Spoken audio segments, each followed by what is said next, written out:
Welcome to A Slob Comes Clean, the podcast. I'm Dana White. I blog over at aslobcomesclean.com. That's where I share my personal deslobification process. As I figure out ways to keep my own home under control, I share the truth about cleaning and organizing strategies that actually work in real life for real people who don't necessarily love cleaning and organizing.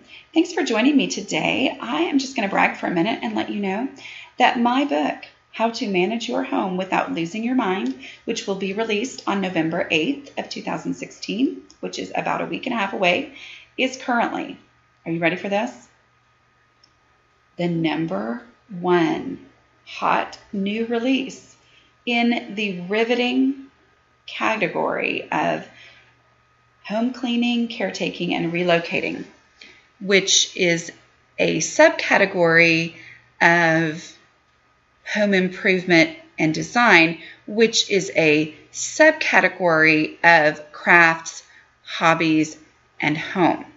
So, if you find yourself browsing, which I know you do every day for fun, the category cleaning, caretaking, and relocating, you might just run across my book, which is #1 for hot new releases in that category, which is actually super exciting. Y'all, those of you who have pre-ordered, I am so incredibly thankful to you because that's what puts it at the top, which honestly, even though I know there's probably not a lot of people who browse that category all the time, every day for fun, it does give it more exposure, which means there are more people who find out, what, you mean there's hope for me? So I'm so thankful for that, for those of you who have done that.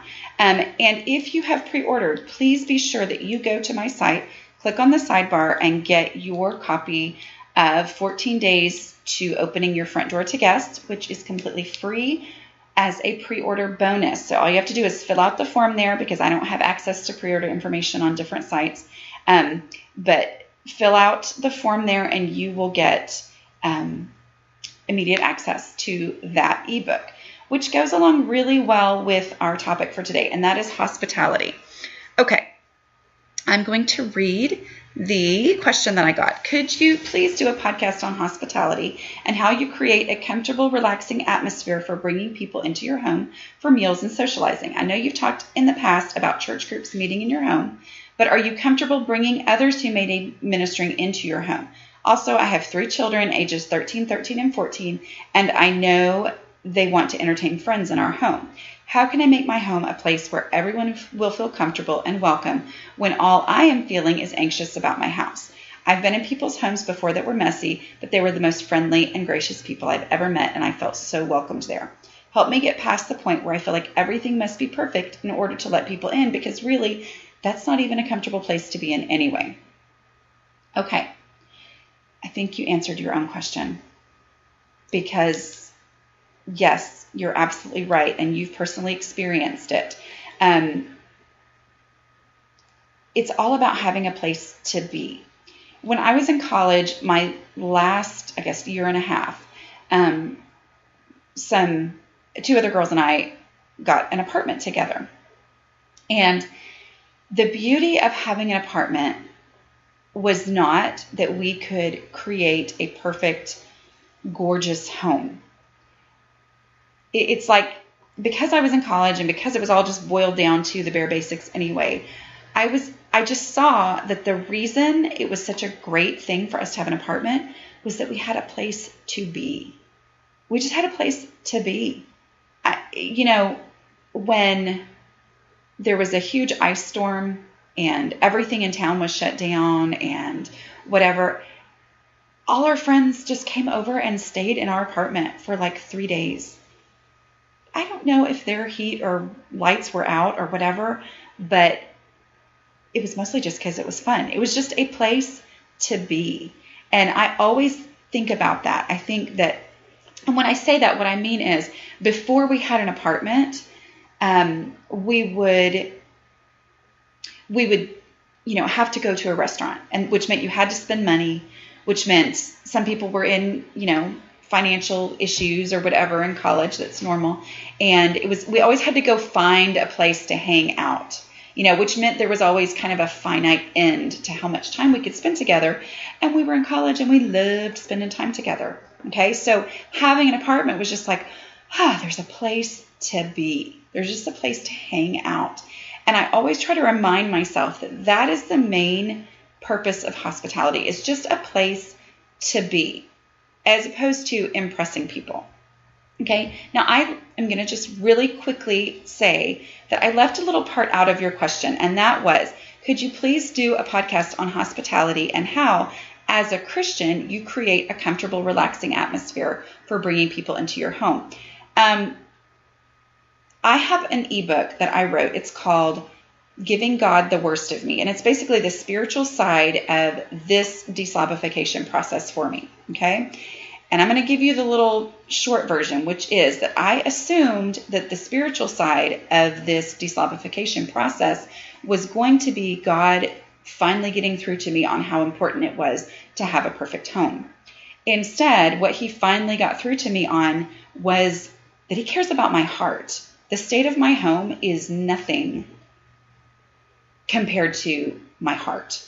Okay. I mean, the state of my home is nothing because that's works. I mean, that's me trying and striving, where what he cares about is my heart and my willingness to do what he's asked me to do, whether that be have a blog about my biggest, most shameful secret, or whether that be opening my front door and letting people in. Okay. So that they can have a place to be. All right. That's all I'm going to say about the spiritual side of that, because I'm going to talk about the practical side. But I do encourage you to go read Giving God the Worst of Me. Okay, so let's talk about the practical side. Number one thing is text somebody right now and say, hey, you guys want to come over for dinner on the, what would that be? Like the 12th? I mean, November 12th. Hey, you guys want to come over for dinner that night? Make it casual. Don't say whatever, we're gonna have order pizza and play games. I mean, really, it can be, don't make it some big deal. Or we're gonna have taco soup. I have a taco soup recipe. Hopefully I'll remember to put that in the show notes. Let me write that down real quick so I remember. We're gonna have taco soup and do that. You know what? If there's kids coming over and you're worried about that, go get that Rico's cheese. It's the same stuff that they serve at the concession stand at football games, like the nasty stuff, which is so yummy. Anyway, get a thing of that, put that in a crock pot, and the kids are going to be happy if they don't like taco soup, okay? That's what I did last New Year's, was I did taco salads, but then I also got a bunch of that Rico's cheese, which serves like 80 people, so you're going to be fine. But anyway, just send a text and say that, and then it's already on the schedule. That's, for me, the key, is to go ahead and put it on the schedule before I am ready. Okay, just that is the thing I need to do, is have it on the schedule. Now, back when, I would then work like crazy for 2 weeks to get everything ready to let people in the front door. Okay, and my goal was always perfection. Oh my goodness, they're going to judge, whatever. That has changed a lot. For one thing that's changed is having the basics done, like dishes and laundry, through routines, which is all something I talk you through in How to Manage Your Home Without Losing Your Mind, the book. But all of those things, once those things were done consistently, then it's made that so much easier to say in 2 weeks, I don't have this, can I actually be ready, or am I going to have to cancel? Because that's what used to go through my head, was I might have to cancel this at some point. And sometimes I did cancel, honestly, if I wasn't ready. But now it's like, okay, I've got the basics done. It's just a matter of, bearing down and getting everything done. Okay. My old computer is messing up, and I was worried that the podcast wasn't going, but it is. Okay. That's the main thing to do. The pre-order bonus is perfect for this podcast. 14 days to opening your front door to guests. It talks you through every last little thing. But if you can't pre-order, go listen to podcasts number 8 and 9. They are How to Clean a Messy House and Get It Ready for Guests, which is the, not as day by day detail oriented, but it's the same thing as the 14 days to get. But if you go ahead and, I'm sorry, I'm a little distracted here because all of a sudden I had some alarm sounding thing going off. I don't even know what it was. I can't figure it out. All right. So getting that mindset, getting things already on the schedule, and giving yourself time to be ready for that. You answered your own question on the mindset. Here's the other thing too, though. Go ahead and tell yourself it's okay to just have the rooms ready that need to be ready. Okay? Go ahead now. I mean, yes, ideally it is my goal and I am working toward it and I'm getting really, really close on being able to leave my master bedroom door open. That's my goal. Okay? But don't wait until you're at that point. Be willing to lock the master bedroom door. Be willing to close the kids' doors and tell your kids, sorry, don't have anybody come in your room. Go ahead and invite somebody that's not going to have people who need to go into the kids' rooms. Go ahead and, just be okay with saying, I'm going to have my kitchen clean, my dining area clean, and my living area clean. I have a post on how to declutter living areas, and that's kind of a generic type thing. I mean, we're talking about, your main areas of your home. But for me, as I focused on decluttering, the more I could get those areas pared down to just what they needed to have in them, the more I was willing to have people over. Okay. I will tell you too, you mentioned about how I've talked about having a church group over for about probably 6 or 7 years. We hosted a Sunday evening church home group in our house. And it honestly was so helpful. I guess it was right around 6 years, because we started it right when I started the blog. And I remember my husband looking at me like, did you seriously just volunteer for this? Because he knew me and he knew this was a huge stressor. But it was at the same time where I'd started working on the blog and I was like, I think I can do this. I was gaining hope just through having my dishes done all the time. That was giving me hope that I could really get a handle on this. And so we started having a home group. That consistent thing, whether it's a Girl Scout meeting, whether it's a church home group, whether it's just a book club or, whatever it is that you've always wanted to do, that you've always wanted to host, go ahead and stick it on the calendar. And just like doing the dishes is something I had to personally experience how much of an impact that made. I had to experience the fact that, oh, wow, really doing the dishes makes this big of a difference in my house, because I wouldn't have believed it looking at it on paper. Experiencing having people over in my home, maybe like a book club, that would be super easy for you to just close the bedroom doors and, a certain bathroom is the one that you have clean and ready for people, to kind of limit the areas that you're going to include. If you have those, if you go ahead and do that and go ahead and put that on the schedule and start having people over, this crazy thing happens. And this is how I always I would laugh. And I mean, it's still true, but I would say, people know how close we are according to how messy I let them see my home. That first time that you have people over, you are completely stressed out. But when it becomes a consistent thing, then it's, as you do it week after week or even just month after month, you start to go, oh yeah, these are my friends. They know me. If there's a cobweb up there that I've completely forgotten, oh well, what's the big deal? Okay. I mean, everybody's got cobwebs, and it's just amazing how that consistency will start to change how you feel about this. Okay. The other thing too is don't be afraid of invitations like one that I received recently. Actually, it was just last Saturday. Some good friends of ours just sent a text on Saturday morning and said, hey, you want to come over for chili and play games? That's what we did.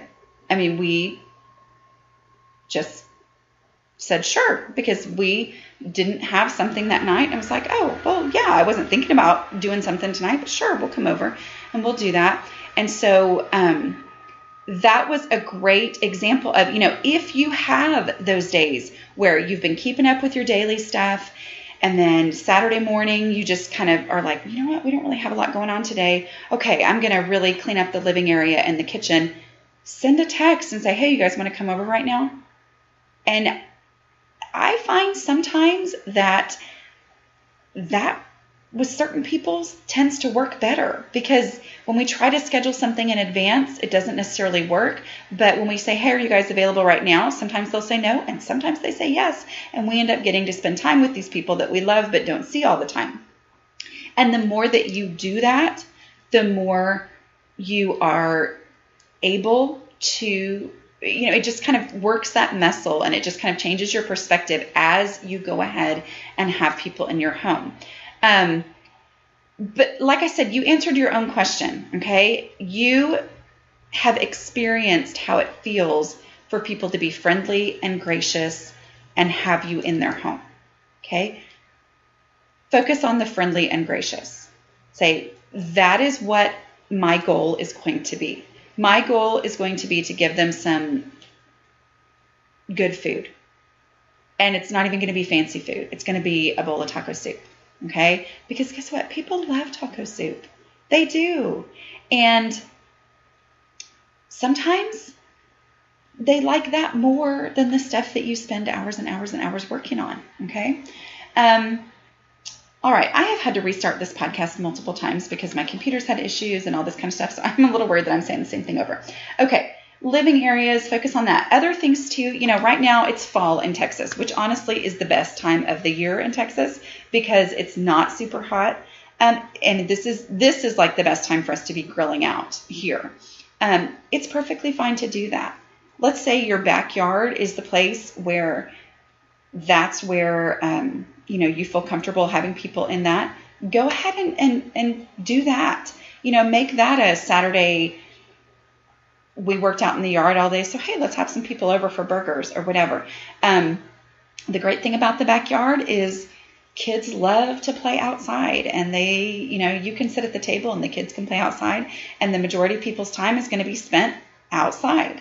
I think changing that attitude, honestly, comes from just going ahead and doing it. Just invite the friend over who loves you anyway. Okay? And if you see something that you didn't notice before they got here and you see it and it embarrasses you and you're like, oh man, just laugh about it and say, I really was so stressed about having y'all over and I've just seen this cobweb up there. Sorry, but I've decided it's really more important just to have people over than it is to worry about that cobweb. It's amazing how people do respond to honesty. Okay. And just be willing to do whatever needs to be done and just say, I'm glad you're here. Focus on things, make it easy, make it simple, and just have people over. I'm feeling super scattered today, but I'm going to go ahead and stop this podcast now and call this the end. But I hope that answered your question. I would love to hear other people's thoughts on your experience with going ahead and being hospitable, even when you didn't feel like you were ready. Little things with a beginning and an end. Say, hey, do you guys want to come over from this time to this time?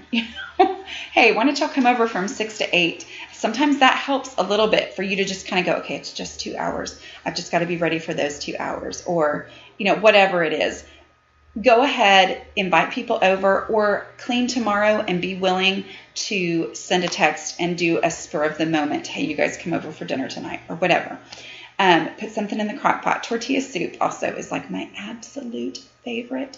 And it's one of those things that I often do for a crowd. Another thing that's really super simple and easy to do for a crowd is taco salad. That is something where I cook the meat. I will add beans to it to make it go farther. Some people don't like beans. You might want to find out first. But, put that in the crock pot on warm or low and set out all the ingredients. The tortilla chips, grated cheese, black olives, salsa, sour cream, and people love making that on their own. They can do mostly meat if that's what they like, or just a little bit of meat and mostly cheese. But that is one of those super easy I can have it all completely ready to go and just put out. And you can put it out after they get there so that you can feel like I can put my focus into those last minute things that are in my house. But anyway, thank y'all for joining me today. Again, this is podcast number 107. You can go to aslobcomesclean.com/podcasts with an S and get the show notes there. Those of you who are signed up for the newsletter that gets you an email every time a new podcast comes out, you should have these in your email. So if you do not have that set up yet, go to aslobcomesclean.com/podcasts with an S, and you can sign up for that email reminder right there. Okay, thanks for joining me today, and make sure you go pre-order your book so you can get the 14-day guide to opening your front door to guests, which will have you totally, it'll give you the focus that you need to have people over, even if it is for a big, big thing. Okay, thanks for joining me. Talk to you guys later. Bye.